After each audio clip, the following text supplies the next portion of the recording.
Hey everybody, it's your favorite host, Marcus Norman of Gentleman Style Podcast Show. And today we are going to talk about cheating. And why does it occur? Why is it happening? Why are people doing it? And how do we get change, true change in the facts? And why do people even do it? Why does it even happen in the first place? Right? It should be extremely easy to just be committed to your partner and love on them and be with just one individual. Right? Well, I have the expert come into the show.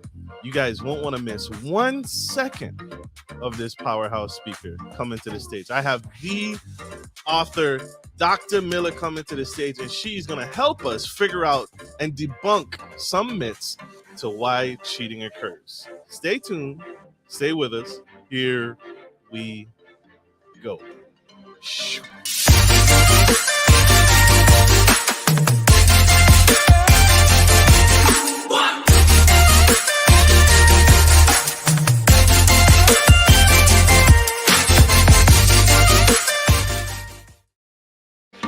Welcome to the Gentleman Style Podcast stage. I'm your favorite host, your favorite gentleman, Marcus Norman of Gentleman Style Podcast Show. And today I have Dr. Deb Miller. She is a Missouri and Pennsylvania licensed professional counselor with over 30 years of private practice and therapist experience working with couples, families, adults, teens, and children. With her diverse background as an educator, she specializes her in the needs of at-risk children, serving as a visiting assistant university professor and counselor of education, and as a school counselor. She has a wide breadth of experiences in helping people heal and cope with their challenges. Dr. Miller is helping us get to a better space, and she's coming to the Gentleman Style Podcast Show today to help us debunk the biggest myth of all: cheating. Help me welcome to the stage the incredible Dr. Deborah Miller. Hi. Welcome to the show, Doctor. Thank you for joining us on the Gentleman Style Podcast Show. Thank you. All I can say is I wish all of us had a Marcus Norman in our back pocket to give our ego a boost. Well, you did all the work, Doctor. I appreciate you, and I thank you for that. You did all the work. I've done nothing compared to your resume. It is extensive and vast, and I appreciate what you're doing. So thank you so much. Thank you. It's wonderful to have the work highlighted and showcased. Absolutely. You deserve it. You deserve it. Doctor, diving right in, you have an incredible mind and you have a vast experience of different experiences. Tell us, why specialize in cheating and why specialize on family and children? What's the focus there? Why have you chosen to specialize in that? Well, I started off in special education, so I was a teacher, and then I evolved into a school counselor, and then I went into private practice, and I was specializing in at-risk youth and how to help them deal with life. And I started working with adults at the same time. And as I started working with couples, it was a lot about how to repair their relationships. And the frustration was the couples would come in and the person that got hurt, the person who was cheated upon, had needed so much support, understandably. They needed to talk about it. They needed to feel supported. They needed to feel heard. And the person who actually cheated, had an affair, would fall silent. They were pretty mute. They would say, "I'm sorry, I won't do it again." And it was so redundant. Every session felt lopsided and was only focused on supporting the person. And that person that got hurt needs support and should get the focus. But if they really want to work on the relationship, or the person who cheated really wanted to grow from their experience, they needed a different focus. And I found that there weren't any self-help reference books out there for that person. So that's why I wrote More Than Sorry, in my little book, 5 Steps to Deepening Your Apology After You Commit Infidelity. And it sounds simplistic that there's 5 steps, but they're not like one after the other. They're very much Can you hear me? Yes. Look at me here. Okay, I was getting funny sounds. Um, they're 5 steps, but they are kind of obtuse. I mean, they're not like one and done. Like, oh, you got it. You did the check off. It's 5 steps that you have to embrace the rest of your life. So it takes, for the person who cheated, courage, humility, and a lot of remorse to do the work. And understandably, they want to just say, "I'm sorry. Can we not talk about it anymore? I won't do it again. I promise." And they want to just quit the conversation. And for the person hurt, they really need more. They need more than "I'm sorry." They need to know more the why. Why did you do it? And yet, do you have children, Marcus? No, man. Okay. If you have a kid and you say, "Why'd you do that? Why'd you hurt that person, kick that person, break that vase, whatever?" Their typical reaction is, "I don't know." And there's some truth to that, especially when we're talking about affairs. They don't know because most of the time we don't look at our own personal transgressions very much. There's so much defense mechanism around it and protectiveness over our own egos that we don't really ask ourselves why. But that is the job from here on out for the person that violated trust, is to continually ask themselves why. Why did I step over the line and violate the trust in this relationship? Why did I cheat? Why did I lie? Why did I have a secret relationship? And the answer to why will evolve. And sometimes initially it'll be, "I don't know." And then a month later, it might be, "Well, here's what I was going through at the time. Here's what I know now about myself." A year from now might be even more in depth. But that's the challenge, is for the person that cheated to continually ask themselves the why question. But that's also frustrating for the person who was hurt because they want more concrete why, what led to that. And they have to be somewhat patient to accept that the answer to why isn't going to necessarily satisfy their curiosity. So it's a two-way street. Therapy needs to be for everyone, but Therapy is necessary. Therapy is very, very necessary. it, What is in the textbook? What is the textbook definition of cheating? Let's start well, there. yeah. It's a secret relationship, an affair, cheating. It's like you broke the acceptable code that you and your partner had about what's okay in a relationship. So cheating means I did something without your knowledge. I did something behind your back. And of course, sometimes we do little things behind our spouse's back, like, we didn't really, we bought something and didn't tell the other person we did it, and again, it depends on the magnitude of it, and how much it would hurt the person. So it's the secrecy, is the betrayal, and that's why in my book I talk about physical affairs, but I also talk about online affairs. And in today's world, with all of our social media, it's really easy, if you chose to have a relationship online and never physically be with a person. And yet to have a intense relationship with someone where you're emotionally intimate with someone can still violate the trust of your significant other if they don't know. Because if you're so focused on this new relationship, you lose focus on your existing relationship.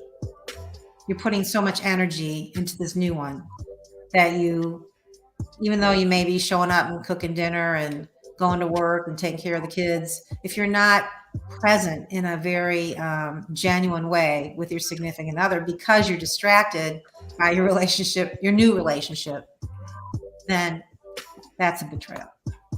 So what I'm hearing is that there's an emotional attachment. So you're saying physical cheating um, with someone physically is the same or just as damaging as someone who's having a online affair.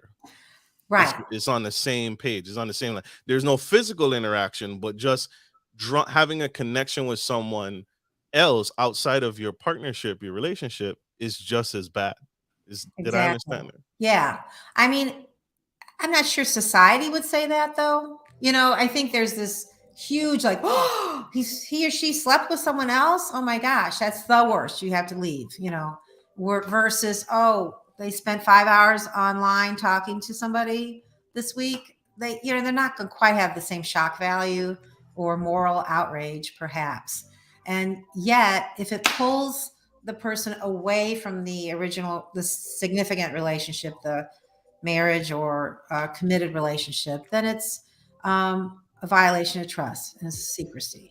So I'm not sure about the hierarchy. Again, society certainly judges physical affairs in a harsher way. Yes, ma'am. Is the saying true? And you address this all the time in your counseling and in your sessions. Once a cheater, always a cheater. I need your help to debunk that myth. Is that true? Yeah. Well, it can be true if the person doesn't deal with accepting their idiosyncrasies, accepting their violation, doing their self-examination. I call it navel gazing, truly looking at yourself. And I don't mean this in a self-absorbed narcissistic way, but a way to look at yourself and question yourself and explore yourself.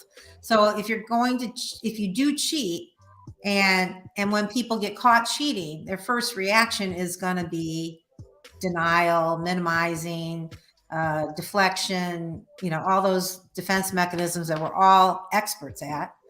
Then yeah, they could continue the road to cheating.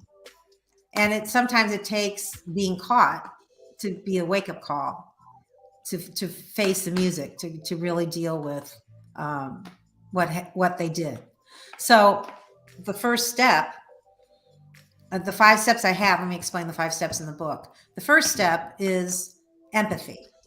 You have to have true empathy for the person that you hurt. And empathy is a sensation. You get it. You understand what the other person's feeling, but it's also the ability to put it into words. What is it that they're feeling? Say, oh, so you're angry at me because I didn't come home on time. You're hurt that I had 5 drinks with this cohort at work. It's those kind of things that this is a skill of empathy, is how to communicate that. And then the second step is navel gazing, as I talked about, really looking at yourself, looking at your personality style, your characteristics, your relationship style. A bunch of things are in the book. And then saying it out loud is the third step. Because if we don't confess in a way to someone, whether it be a therapist or a trusted friend, then we can play this head game and continually in our own mind that justifies, minimizes, and just doesn't really let us look at what's happening. And then the fourth step is restitution. What can I do to change? How can I be different? How can we as a couple be different? And then the last step is to truly ask for forgiveness. And there's a lot of examples in my book about how to say I'm sorry in a deeper way that communicates that you've done the work, that you've really looked at yourself. So once a cheater, always a cheater. Yeah, can be if you don't do the work. Makes sense. Makes sense. Dr. Miller, y'all. I told y'all we were going to peel back the onion this episode. This is a deep dive into the mindset, the psychology of cheaters. We have to pay the bills, y'all. We'll be right back. Don't go anywhere. We're going to a quick commercial break. Stay tuned. Stay with us. We'll be right back. If you're looking for a reliable professional trucking and logistics service, you've come to the right place. Musa Trucking is a veteran-owned and operated premier transportation provider that can help with all of your trucking and logistics needs. Musa is revolutionizing the trucking industry through strategic partnerships, the development of core personnel, and the use of cutting-edge technology.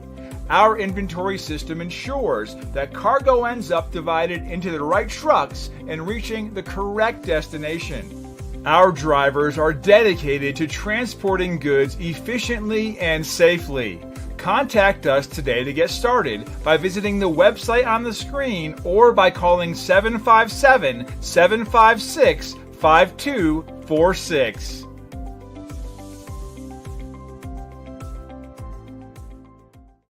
Support for Gentleman Style Podcast is brought to you by Manscape, who is the best in men's below-the-waist grooming champions of the world. Manscape offers you precision engineering tools for your family jewels. Manscaped just launched their 4th generation trimmer, the Lawnmower 4.0. You heard that right, the 4.0. Join over 2 million men worldwide who trust Manscaped with this exclusive offer for you. 20% off free worldwide shipping with the code GENTSTYLE at manscaped.com.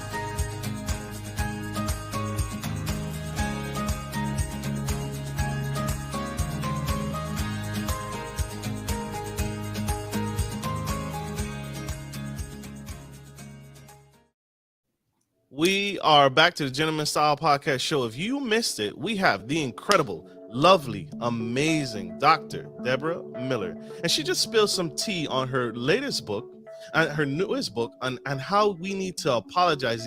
It talks about cheating, but also the recovery, the aftermath of cheating, the whys, the whos, the whats. And one of the things that I heard, and it kind of stood out to me, is that deeper apology. Doctor, can you explain what that really means to my audience? What is a deeper apology? It's more than just I'm sorry and let's move on. What does that mean? Right. It reflects that you've looked at it, you've owned it, you have dissected a bit about knowing who you are and what motivated you and where you were at that moment in time. And it also reflects an intention to be different. So I can read you one of the example letters in my book. This was a couple, same-sex couple, that he was having one-night stands while he was away on traveling. Okay. And he writes, "Dear Carlos, I now own up to my affairs and realize my moral code was terrible, and I'm genuinely embarrassed by my behavior. I was only interested in having fun and filling up my ego in such a disgusting way. I've discovered the broken place in me filled with fear and insecurity. Now I will say no. I pledge that I will not return to the double life I led. It embarrasses me when I realize how long I cheated and denied it to myself. I didn't justify it. I just didn't think about it.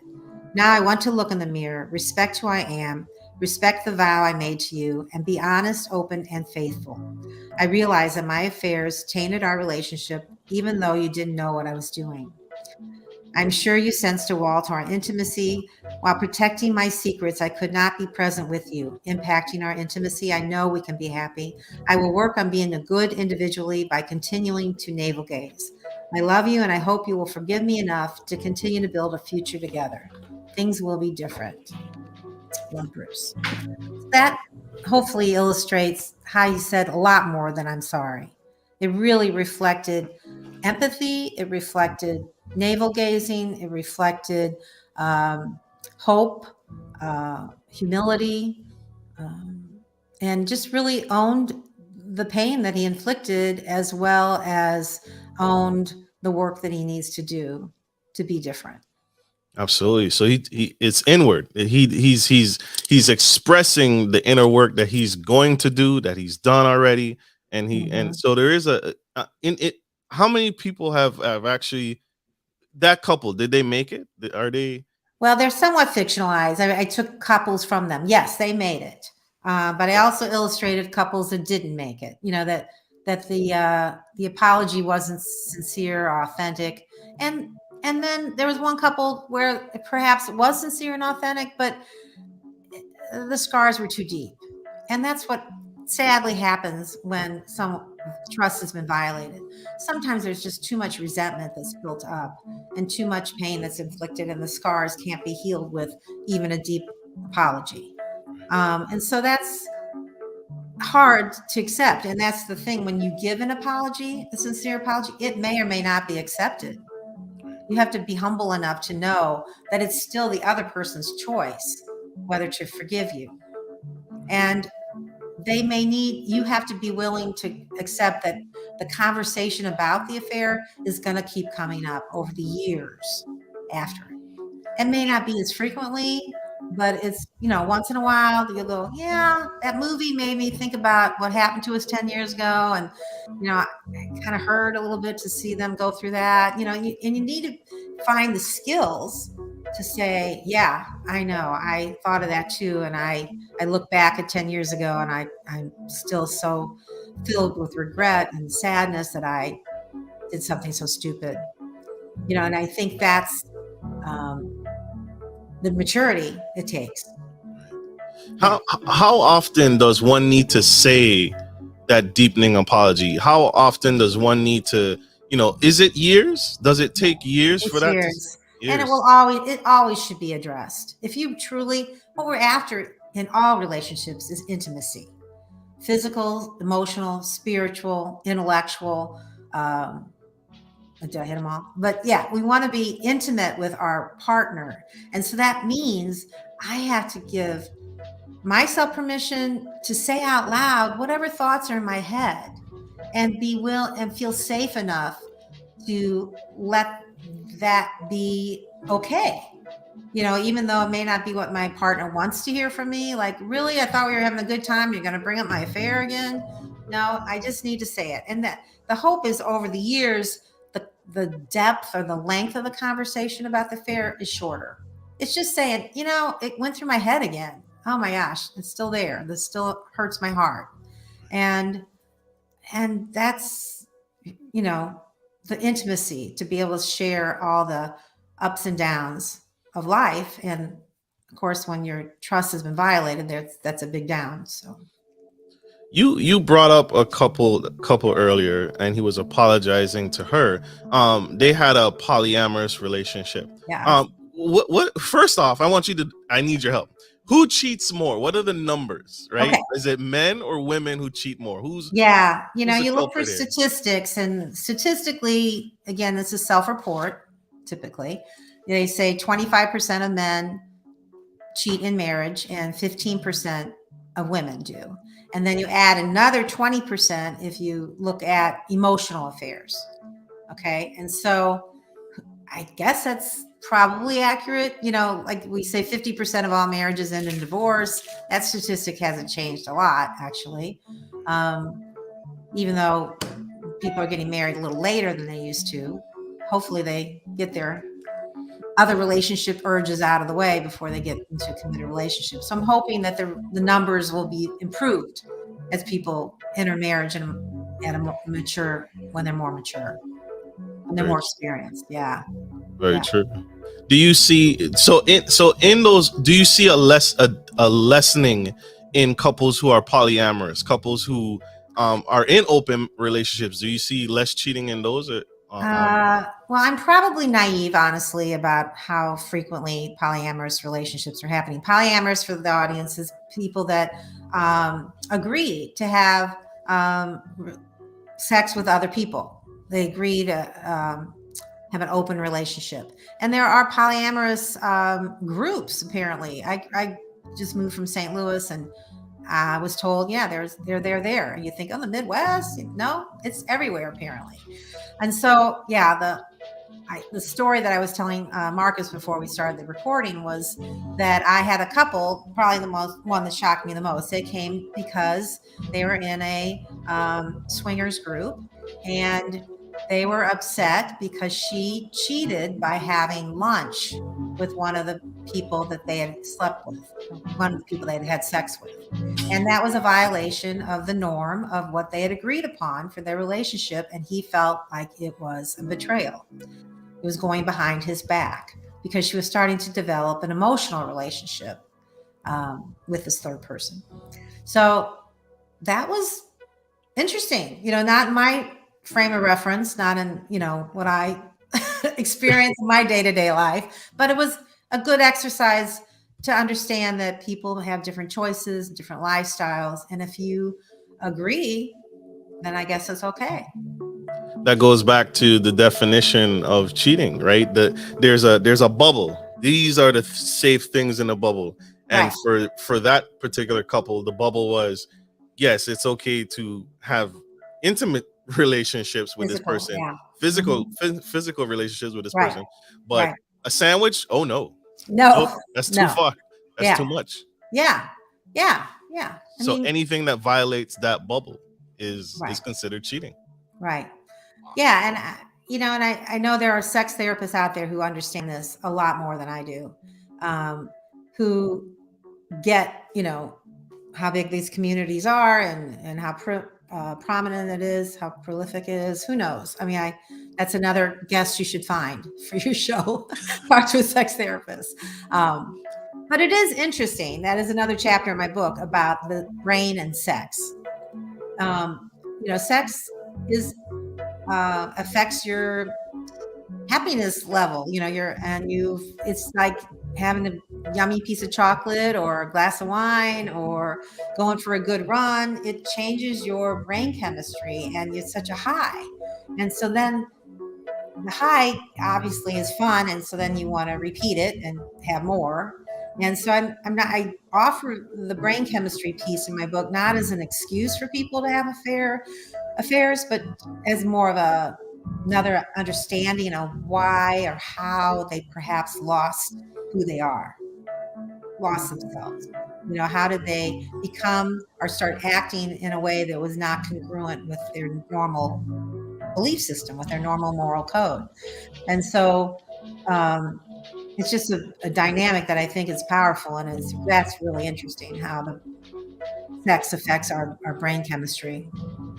So it is a chemical thing. It's not just you weren't born a cheater. It's a chemical reaction that you're seeking, kind of like an addiction, like any other addiction. It can be, yeah. But I mean, it's also the fun part. When we're in a healthy relationship, sex should be fun, right? True. You should be enjoying it, and it should be a little chemical high. It should be a good stress buster, intimacy builder, all those things. My point of bringing it up is that it's addictive if you start doing it outside the norm of your primary relationship. And that's part of what might keep you going back for more, which is very dangerous and going to be ultimately destructive to your relationship, to your primary relationship. But yeah, I think people dive into affairs or secret relationships for fun.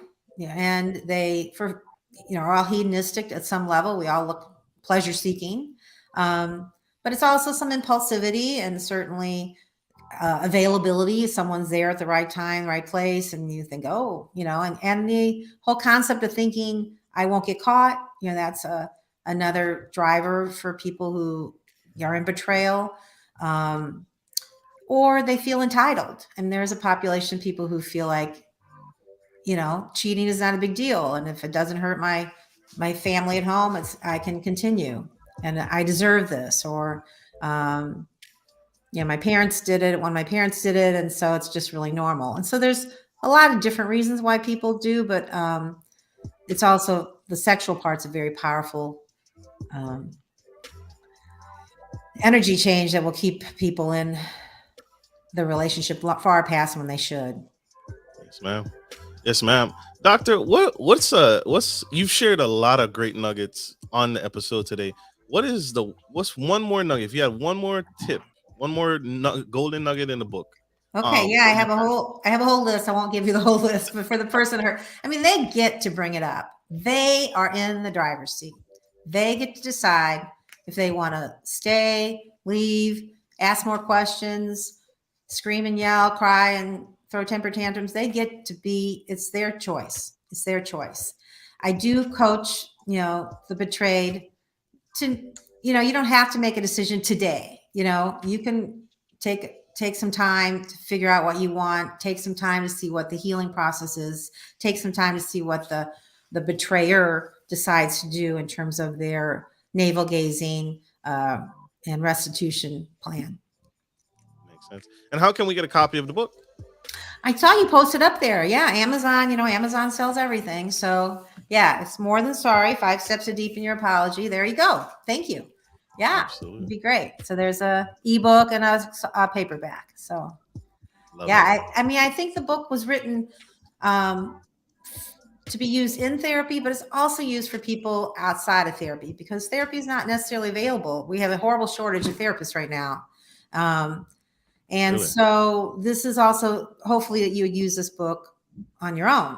But the caveat is you need to find someone, whether it be a therapist or a good friend who will listen to really help you work through the steps, work through the book, ask the hard questions, listen.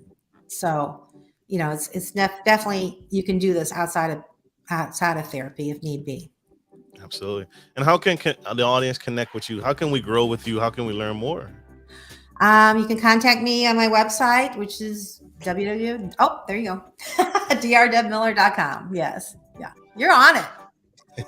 Check her out. That's www.drdebmiller.com. Yeah. Yeah. So she is phenomenal. If you're struggling with this, if you're going through this, connect. Right? Yeah, She right. will help you get through this. She has the expertise. Doctor, thank you so much for being on the show today. You are phenomenal. Well, so are you. Thank you so much. I appreciate it. I want to say this to you publicly. Don't ever quit. Just because you just said it, there's a shortage of therapists around the world. So we need you. We need the good work that you're doing, and you are helping us do better in the world. Thank you for the great information. You're right, Tamala. Yeah. Thank you, Tamala. Absolutely. Great. Absolutely. I want to thank you all, my audience, for tuning into the Gentleman Style Podcast Show. I hope this was helpful, right? And if there's more deepening questions, please connect to Dr. Miller. Reach out to me if you missed anything I said today. Connect with me, and I'll get you in contact with her. This is necessary. So I hope this message helps. I hope this helps get you guys going and realize that if you've been betrayed, that there's a way forward. It's not the end. There is progress, and therapy is one of them. So seek it out. Don't be afraid. And if you're the betrayer, also seek it out. Yeah, make sure. Yeah. Absolutely. Like I always end every show, take care of your friends. We gotta let Dr. Miller go. She has work to do, and we gotta give her back. We gotta give her back to her family. So, like I end every show, take care of your friends, take care of your family, and always take care of business. This is Marcus Norman, your favorite gentleman, and Dr. Deborah Miller signing off. Love you guys. Bye. Bye.